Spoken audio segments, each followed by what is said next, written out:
नमस्कार दोस्तों, एक नई कहानी के साथ मैं आपका स्वागत करती हूँ और उम्मीद है कि कहानी आपको बेहद पसंद आएगी। आज की हमारी कहानी है माँ और बेटी की।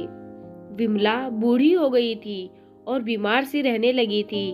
वह काफी चिड़चिड़ी भी हो गई थी। राधा गांव में दूसरों के यहाँ काम करके जो पैसे लाती थी उसी से अपना घर चलाती थी। उसने ज्यादा पढ़ाई भी नहीं की थी क्योंकि घर की जिम्मेदारी और माँ की बीमारी ने उससे पढ़ाई ही छीन ली थी। विमला का मन कुछ नई नई चीजें खाने के लिए करता था।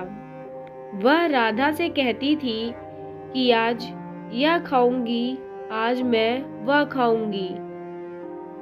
इससे राधा को काफी कभी कभी गुस्सा आ जाता तो वह अपने माँ विमला को डांट दिया करती थी कि इतने पैसे कहाँ से लाऊं जो तुम्हारे लिए नई नई चीजें ला कर दूं। राधा की बात सुनकर विमला की आंखों में आंसू आ गया।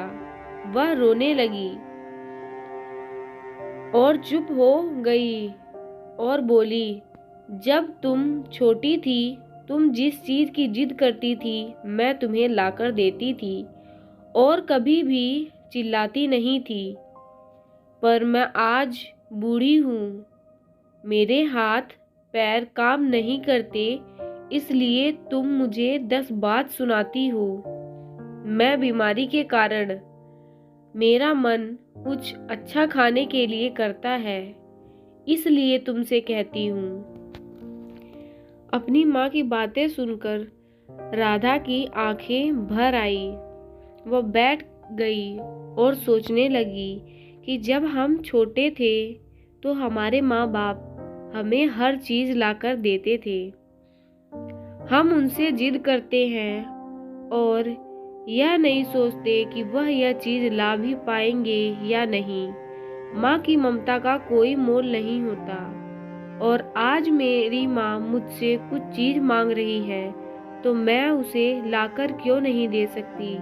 राधा ने सोचा और कहा कि अगर मैं 2-4 बच्चों को घर ही ट्यूशन पढ़ा लूं तो मुझे 4 पैसे मिलेंगे और उनसे मैं अपनी माँ का और भी अच्छे से ध्यान रख पाऊंगी। गांव के अध्यापक के पास गई और बोली, आप मुझे 2-4 बच्चे पढ़ाने के लिए दे दें, इससे मैं अपने घर का खर्च चला सकती हूँ। अध्यापक ने उसे 2-4 बच्चे दे दिए।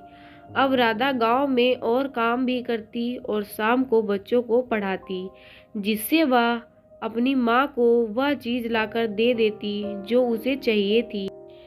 अब राधा अपनी माँ से कहने लगी, माँ मुझे माफ कर दो, मुझे नहीं पता था कि बचपन में तुम मुझे हर चीज लाकर देती थी, ना मुझे कभी डांटती थी और ना ही चिल्लाती थी। फिर मैं आज यह सब कैसे भूल गई कि जो माँ लाकर दे सकती है उसे भी तो किसी चीज की जरूरत होगी। राधा की बातें सुन के उसकी माँ विमला की आंखों में आंसू आ गए। दोनों आपस में गले मिलकर रोने लगी। दोस्तों, आपको ये कहानी कैसी लगी कमेंट करके बताएं और माँ सभी के लिए अनमोल होती है। अगर आपको कहानी पसंद आई हो तो चैनल को सब्सक्राइब करना ना भूलें। धन्यवाद।